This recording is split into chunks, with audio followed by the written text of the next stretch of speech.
नमस्कार। प्रभात साक्षी news network और आप सभी का स्वागत है।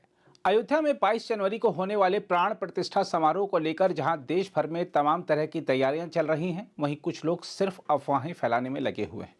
कांग्रेस और विपक्षी दलों ने प्राण प्रतिष्ठा समारोह में आने का निमंत्रण ठुकराया तो बीजेपी ने इन पार्टियों की मंशा पर सवाल उठाए।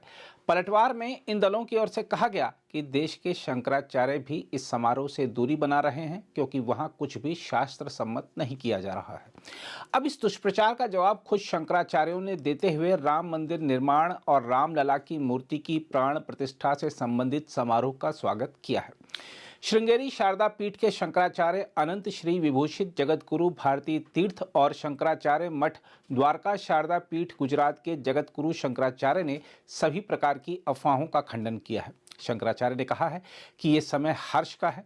पीठ की ओर से जारी बयान में कहा गया है कि लगभग 500 सालों के संघर्ष के बाद भगवान श्री रामचंद्र जी के अवतार क्षेत्र पावन अयोध्या में भगवान श्री रामचंद्र जी के भव्य मंदिर का निर्माण कर आने वाले पौष शुक्ल द्वादशी सोमवार 22/1/2024 को प्राण प्रतिष्ठा महोत्सव अत्यंत वैभवोपेत संपन्न होने वाला है।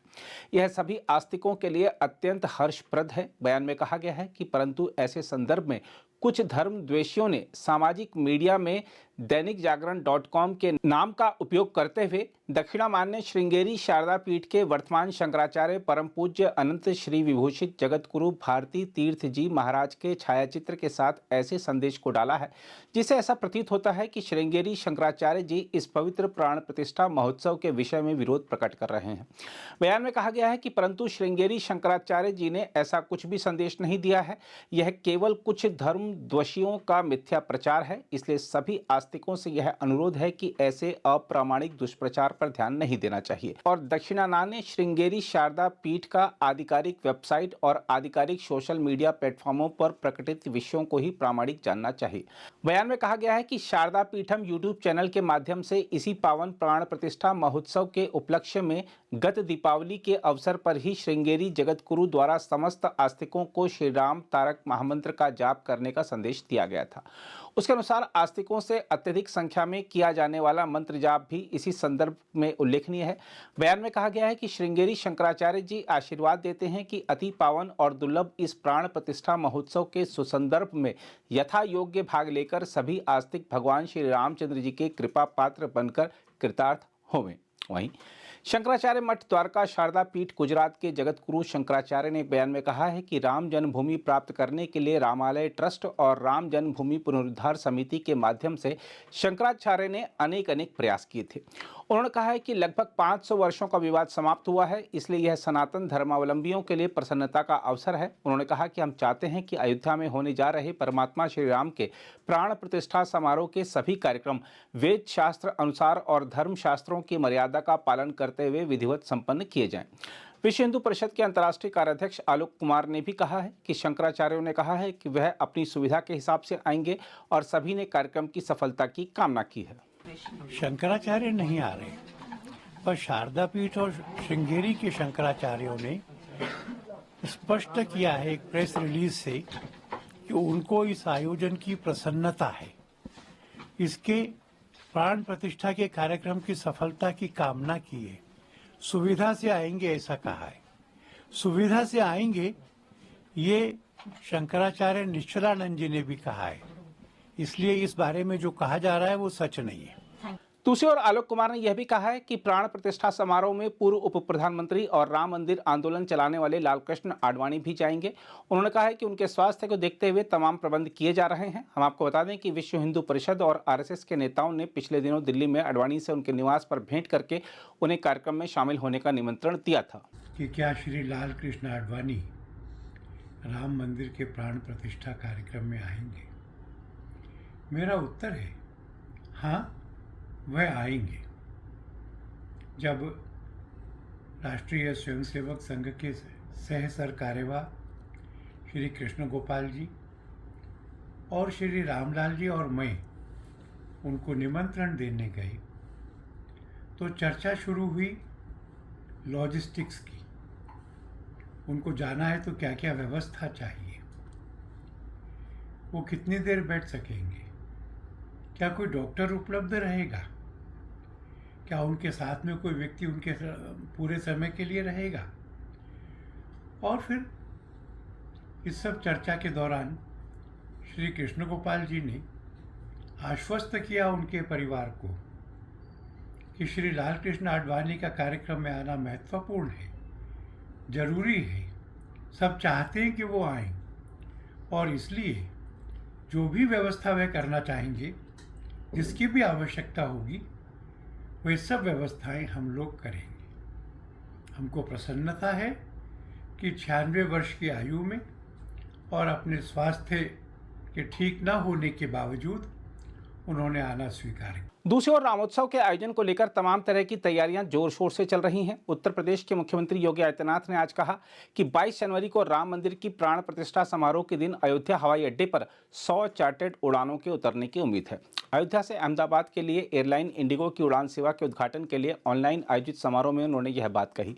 कार्यक्रम में आदित्यनाथ ने लखनऊ से और नागरिक विमानन मंत्री ज्योतिरादित्य सिंधिया ने राष्ट्रीय राजधानी से ऑनलाइन हिस्सा लिया।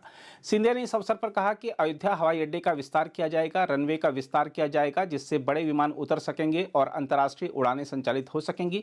अयोध्या हवाई अड्डे के बारे में सिंधिया ने कहा कि दूसरे चरण का विस्तार जल्द ही शुरू होगा और शहर को और अधिक उड़ानें मिलेंगी।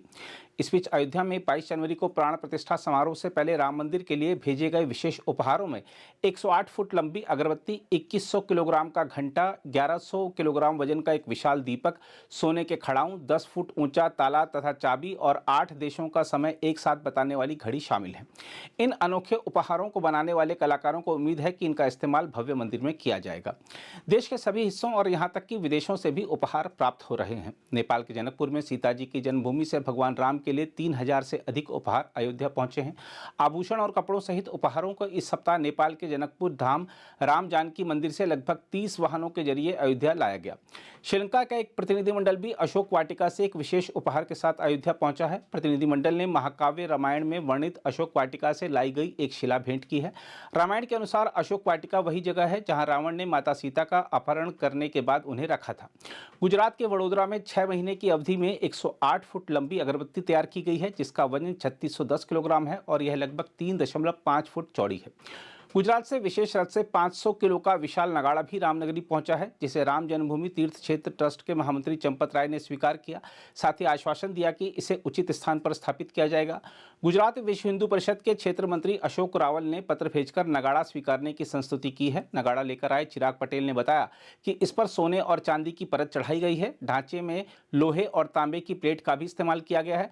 इसका निर्माण डबकर समाज के लोगों ने किया है। राम मंदिर में स्थापित करने के लिए हिंदू संस्कृति के इस प्रतीक विशाल नगाड़ा का निर्माण कर्णावती महानगर के दरियापुर विस्तार में किया गया है। नगाड़ा लेकर आए लोगों ने प्रभा साक्षी से बातचीत में कहा कि उन्हें इस बात का हर्ष है कि उनकी भेंट स्वीकारी गई। ये अखिल भारतीय डबगर समाज की ओर से अहमदाबाद से आया है और ये नगाड़ा अहमदाबाद बना था और उसको बनाने में पूरे 3 महीने लगे हुए हैं और ये नगाड़ा 56 इंच का बना हुआ है और ये लोहे और उसमें पित्तल और उसमें नक्शी काम किया हुआ है और ये नगाड़ा भव्य से भव्य बनाया हुआ है।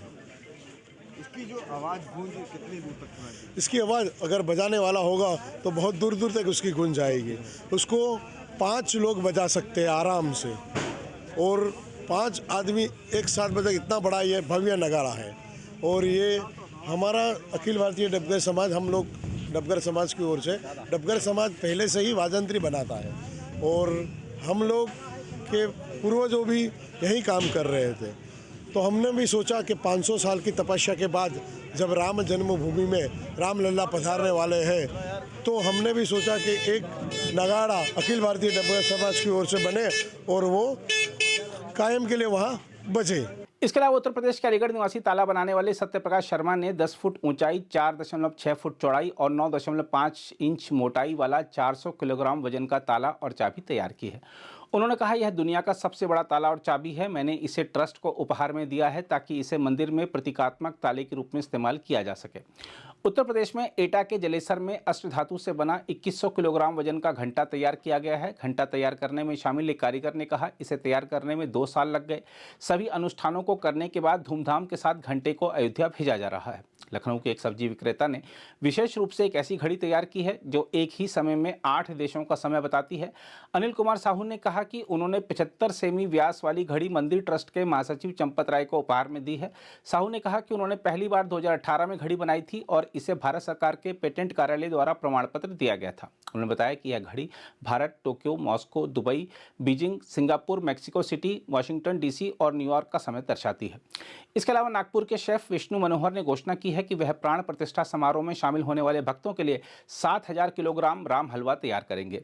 मथुरा का श्री कृष्ण जन्मस्थान सेवा संस्थान अयोध्या में यज्ञ के लिए 200 किलोग्राम लड्डू भेजने की तैयारी कर रहा है। तिरुपति में श्री वेंकटेश्वर मंदिर के संरक्षक तिरुमला तिरुपति देवस्थानम ने भी घोषणा की है कि वह इस खास दिन के लिए भक्तों को वितरण के वास्ते 1 लाख लड्डू भेजेगा।